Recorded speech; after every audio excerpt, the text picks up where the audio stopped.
Welcome to Coach Kvist, the podcast where you will learn more about health, personal development, and entrepreneurship.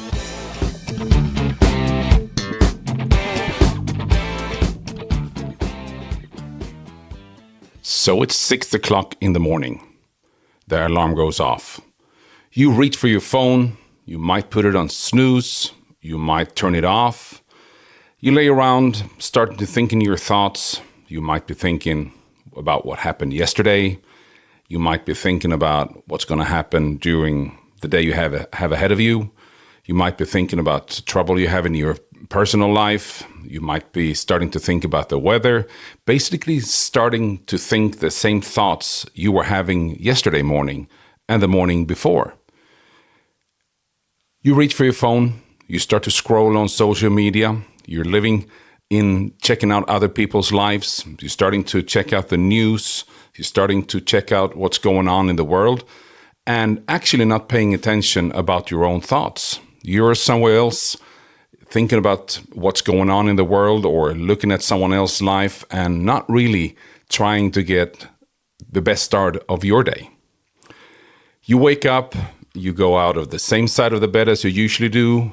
You go to the bathroom and do your routine like you do every morning. You go downstairs, you might be doing your cup of coffee, eating your breakfast, you jump in your car, listening to the same radio channel as you usually do, might be listening to the same pod as you usually do. You get to work and you greet the people at work at the same way you usually do and actually behaving like you always do. And having the same thoughts as you always been having. And you wonder why, how come nothing in my life is changing? How come nothing, I'm trying so hard to make more money or advance in my career or try to make things happen. But actually, your destiny is actually programmed from your behavior because your behavior is creating certain chemicals in your brains. And the way you think, the way you wire, and your brain starts to act in the same way as it always has.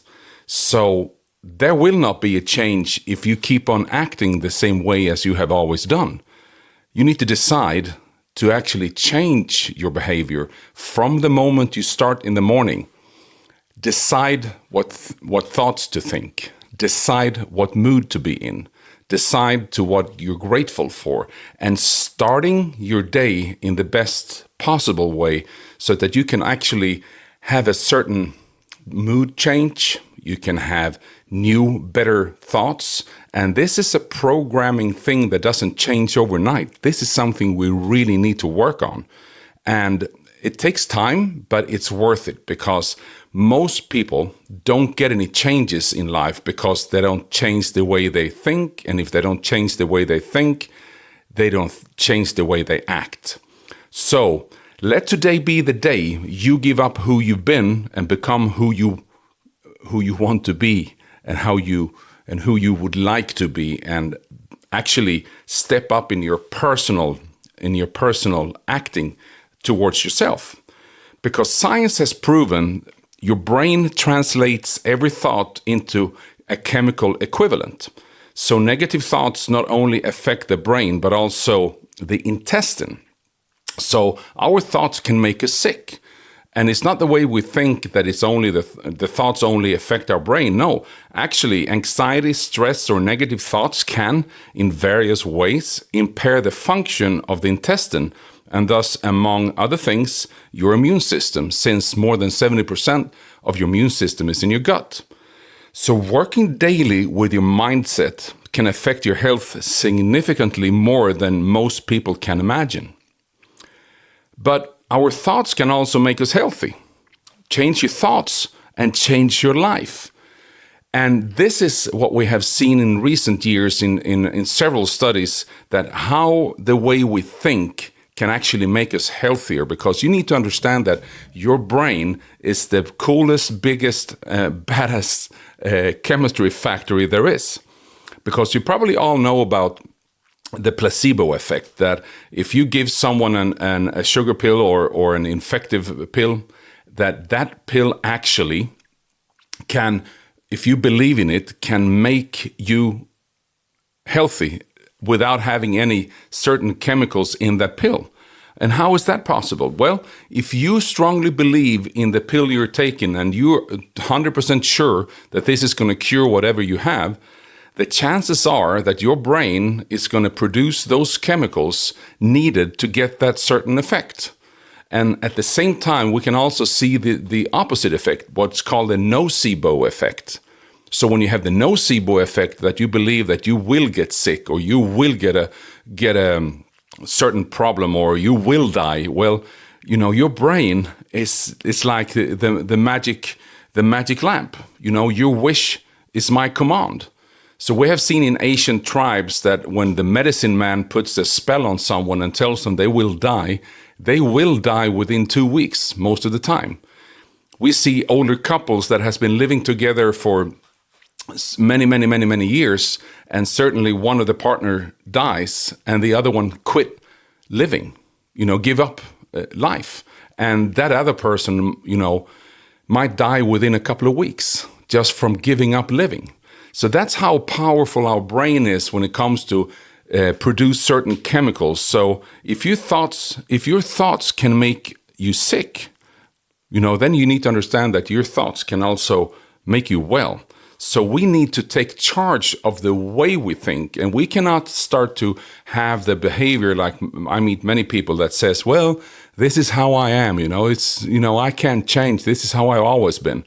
I don't believe that people are born negative and in a bad mood.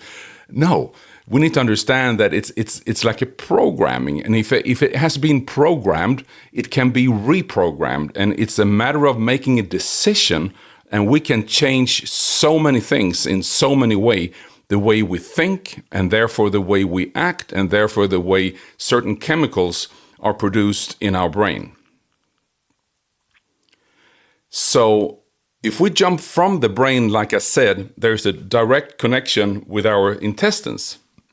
Research on the intestinal flora the last few years has been dramatic.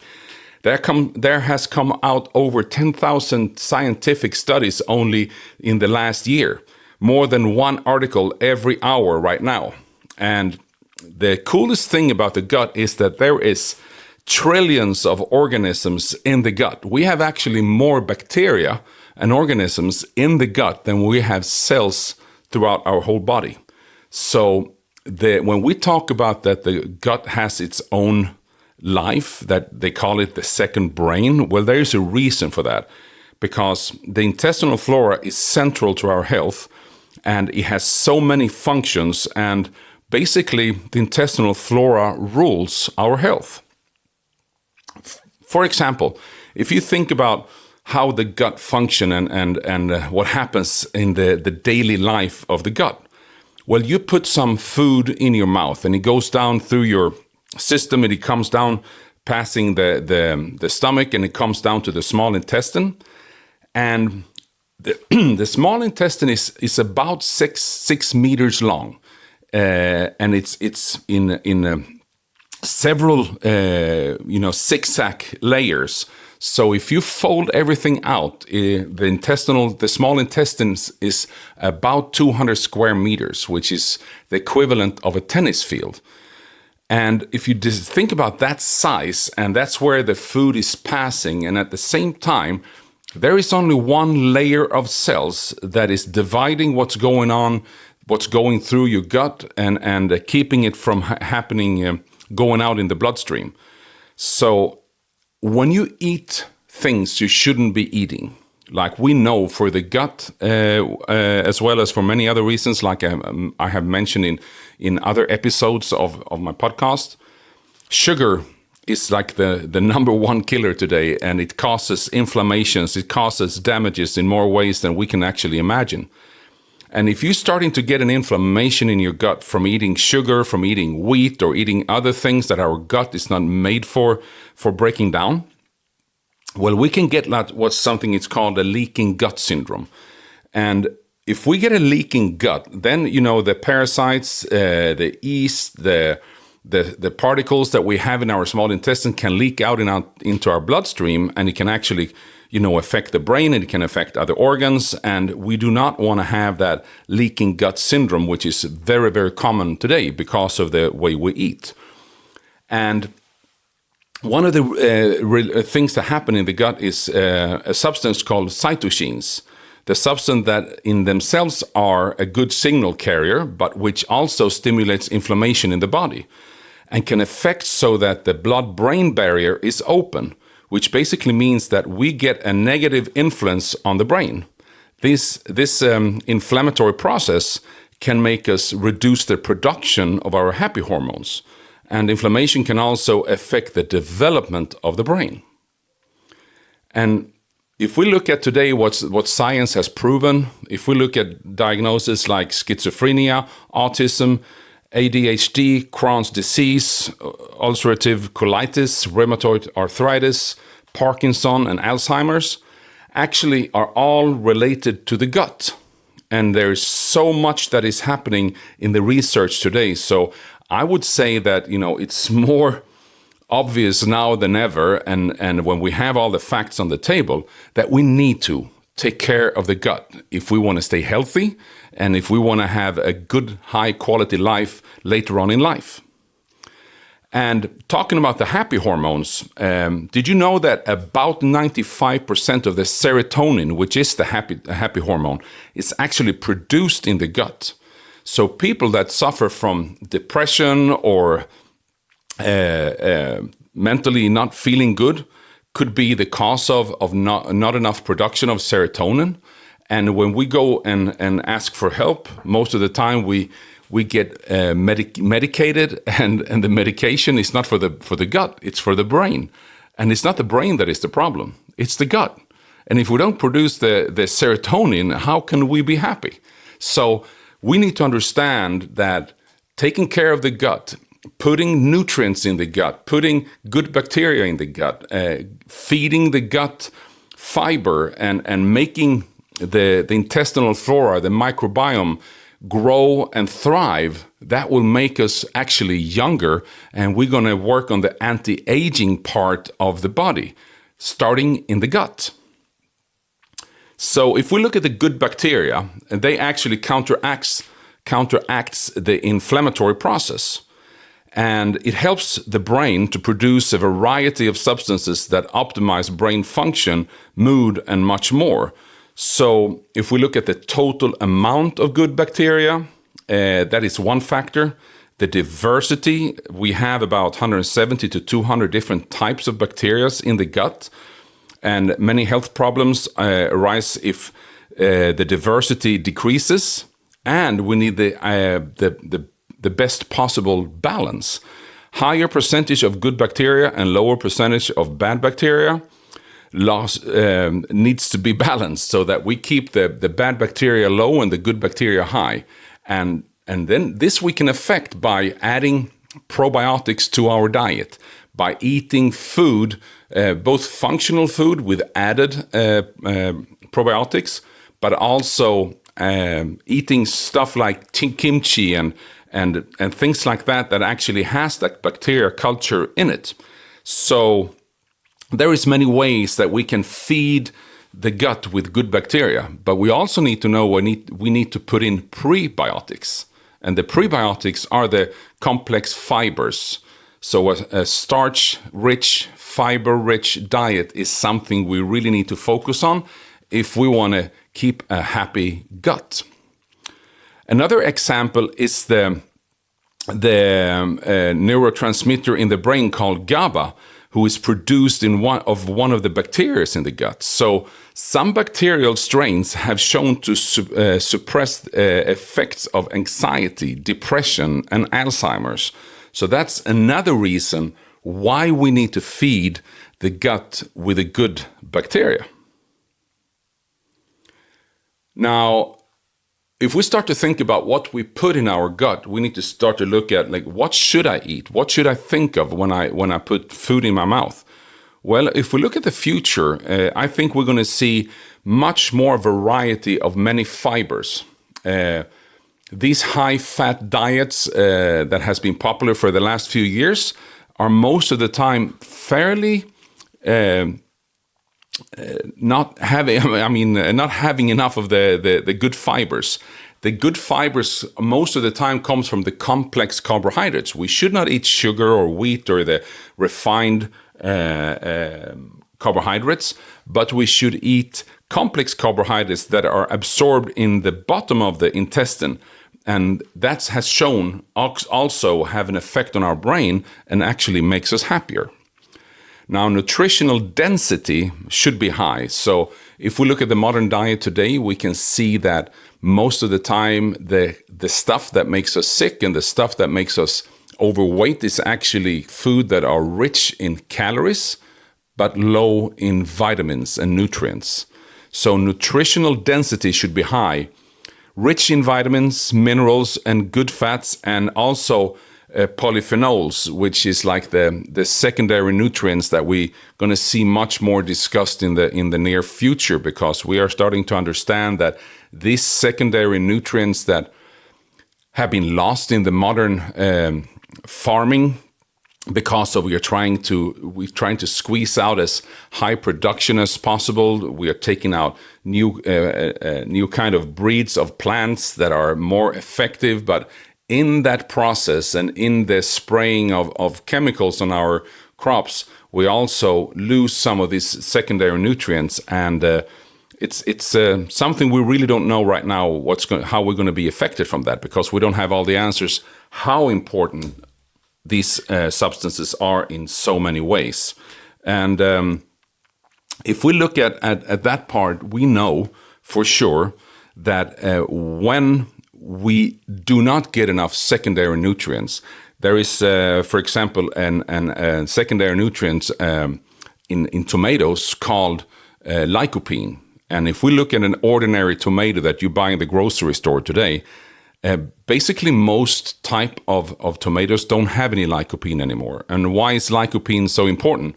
Well, it has shown to has an anti-cancer effect. It helps you resist from cardiovascular disease. It helps you having an anti-inflammatory defense system in your body. So it helps you in so many ways.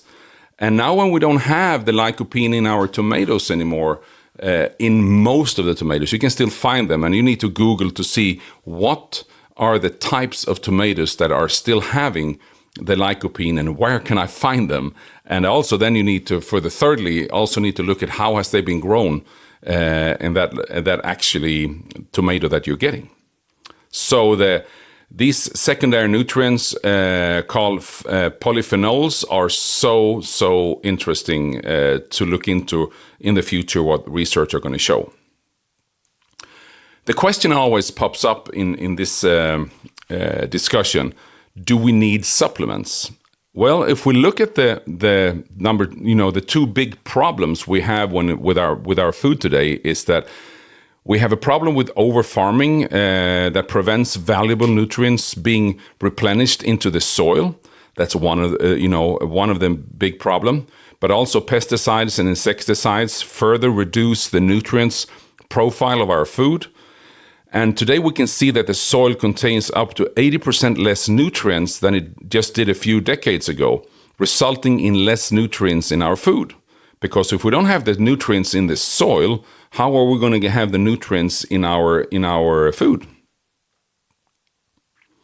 The second problem we have is if we look into the shopping carts when you go to the grocery store, especially like a Friday before the weekend, we can see what is it that most people are shopping. What are they putting in their shopping carts? Is it full of vegetables and fruits and berries and nuts and stuff like that? No, I wouldn't say that that's what we're gonna find there. We're gonna find pizzas. We're gonna find candy. We're gonna find chips, soda, beer, and so on and so on and so on. And so even though we could have a better health by eating healthier, most people do not shop the healthiest stuff. But even if they did, it doesn't contain as much nutrients as it used to. That doesn't mean that you can now skip eating the healthy stuff. It's still important for your health in so many ways. But with those two basically facts, I would say, and I have said for the last 30 years, if you want to have optimum health and if you want to help your body, function at the highest level and have the best odds possible of staying healthy, you need to use high quality supplements and supplement the vitamins and the minerals and feed your gut the healthy stuff it needs and the good high quality fats as well. That's just, facts.